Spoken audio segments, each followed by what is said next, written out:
नमस्कार, आप देख रहे हैं दैनिक चिंतक। 31 मार्च 2026 तक छत्तीसगढ़ की भूमि से सशस्त्र नक्सलिज्म समाप्त हो। धर्मांतरण के संदर्भ में हमारा मसौदा तैयार है, अंतिम परीक्षण की दिशा में है। मैं सोचता हूं कि इसी सत्र में, हमारे बजट सत्र में ही धर्मांतरण के संदर्भित कानून आएगा। दुर्ग जिले में 14वीं ऑल इंडिया पुलिस तीरंदाजी प्रतियोगिता का शुभारंभ हो चुका है और इस कार्यक्रम में डीजीपी अरुण देव गौतम मौजूद रहे, साथ ही एजीपी एसआरपी कल्लूरी मौजूद रहे, दुर्ग महापौर अलका बागमार मौजूद रही, एसएसपी विजय अग्रवाल और साथ ही समस्त पुलिस महकमा भी यहां पर मौजूद रहा। ये जो कार्यक्रम है ये 24 फरवरी से 27 फरवरी तक चलने वाला है और इस कार्यक्रम में देश भर से लगभग 30 टीमें जो कि केंद्रीय सशस्त्र बल और साथ ही राज्य भर की टीमें जो है वो यहाँ पर प्रतियोगिता में भाग लेने के लिए पहुँची हुई है और इस कार्यक्रम में लगभग 450 से अधिक जो प्रत्याशी है वो भाग ले रहे हैं। इस कार्यक्रम में गृह मंत्री विजय शर्मा पहुंचे हुए थे और उन्होंने इस कार्यक्रम के बाद जब उद्घाटन कर लिया, इसके बाद उन्होंने मीडिया से रूबरू हुए, उनसे प्रेस वार्ता के जरिए बातचीत की और उनके सवालों का जवाब भी दिया।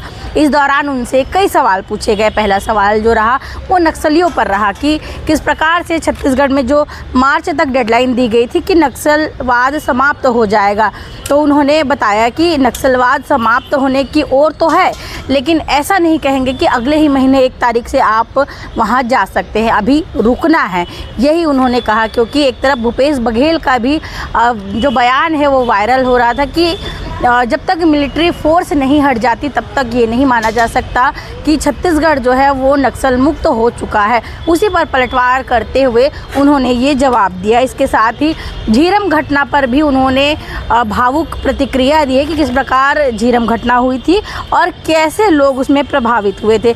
वहीं रायपुर में कमिश्नर प्रणाली आ चुकी है और दुर्ग की अगर बात करें तो दुर्ग में भी एक बड़ी जनसंख्या है और पुलिस बल बहुत ही कम है जनसंख्या के मुताबिक, क्योंकि जब छत्तीसगढ़ बना था तो पुलिस बल की संख्या उस हिसाब से है जो आज तक उसी हिसाब से चल रही है। तो कहीं ना कहीं दुर्ग में भी कमिश्नर प्रणाली होना बहुत ज़रूरी है, क्योंकि लगातार जो है अपराध का ग्राफ बढ़ रहा है। इस ओर इशारा देते हुए गृह मंत्री जी ने कहा है कि अभी तो नहीं, लेकिन हो सकता है कि भविष्य में ये संभव हो कि दुर्ग में भी कमिश्नर प्रणाली लाई जा सकती है। इस प्रेस वार्ता के दौरान उन्होंने क्या कुछ कहा है, आगे आप बाइट के माध्यम से देखेंगे। बने रहिए हमारे साथ। दैनिक चिंतक के लिए मैं भारती। छत्तीसगढ़ की पुलिस पूरे भारतवर्ष में पुलिस विभाग के द्वारा आयोजित होने वाले आर्चरी चैंपियनशिप के 14वीं इस खेल का आयोजन कर रही है। छत्तीसगढ़ के पुलिस को इसके लिए मैं हृदय से शुभकामनाएं देता हूं। इससे पहले भी वेट लिफ्टिंग की एक प्रतियोगिता का आयोजन हुआ था, आप सब उसके साक्षी बने थे, और अभी फिर से इस आयोजन के लिए पूरे ताकत, पूरे जोश खरोश के साथ छत्तीसगढ़ की पुलिस ने इस आयोजन को संभाला है, किया है। देश भर के सभी प्रांतों से और सेंट्रल के सभी आर्म फोर्सेस से खिलाड़ी यहाँ आए, जवान यहाँ आए, उनका भी आज छत्तीसगढ़ की भूमि पर स्वागत किया है हम लोगों ने। आने वाले समय में बहुत सुंदर प्रतियोगिता यहाँ आपको देखने की ज़रूर मिलेगी। आपसे भी मैं आग्रह करता हूँ कि आप भी ज़रूर समय निकालें और इसको देखें, समाज तक इस विषय को ज़रूर पहुँचाएं। बजट डेडलाइन 35 दिन का है। जो नक्सली बच्चे हैं, क्या अपील करना चाहते हैं? नक्सलियों ने खुद भी बालांगीर, बरगढ़, महासमुंद डिवीज़न के लोगों ने स्वयं ही पत्र लिख करके ये कहा है कि हम वापस आना चाहते हैं। ऐसे और अनेक क्षेत्र में बातें हो रही हैं जो वापस आना चाहते हैं। हम 100 बार इस बात को कहते हैं कि न केंद्र की सरकार एक गोली चलाना चाहती, न राज्य की सरकार एक गोली चलाना चाहती।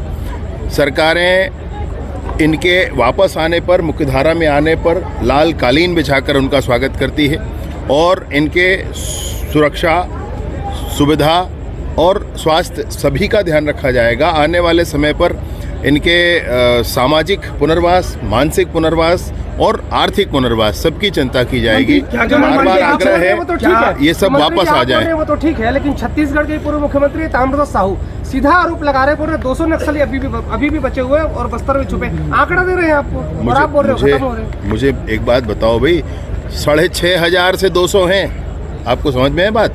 पूछना एक बार भैया से। 6,500 से 200 हैं और कोई बात नहीं, हम इनको गिन नहीं रहे हैं, हम ऐसा नहीं कह रहे हैं।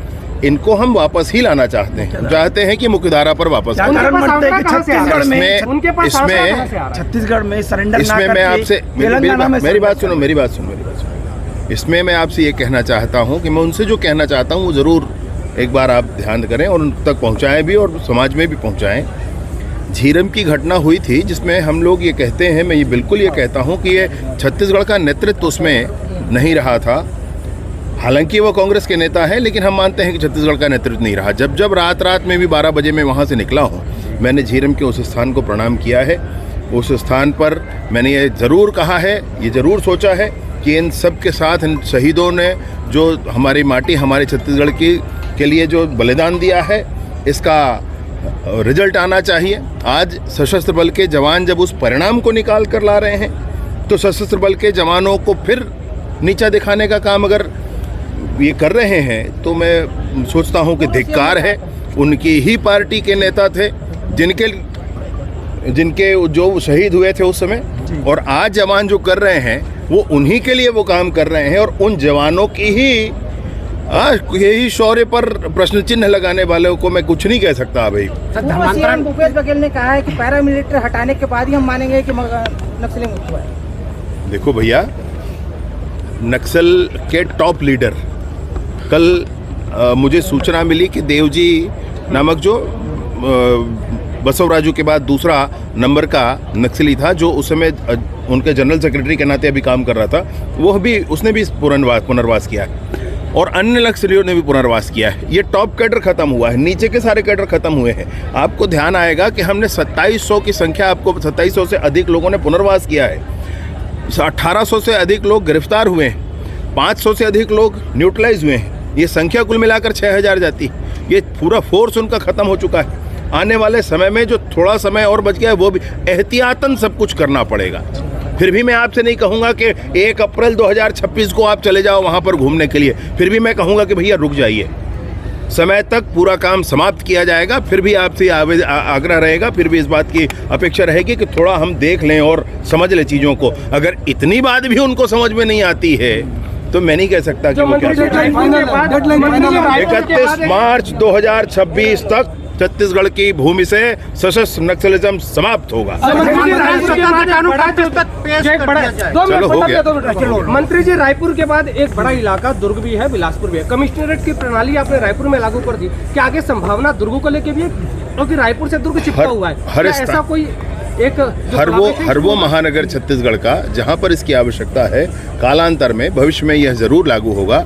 मैं नहीं कह सकता कब लागू हो रहा है, आज या कल या कब लागू हो रहा है, परंतु ये तो आवश्यकता है, ये तो व्यवस्था की आवश्यकता है।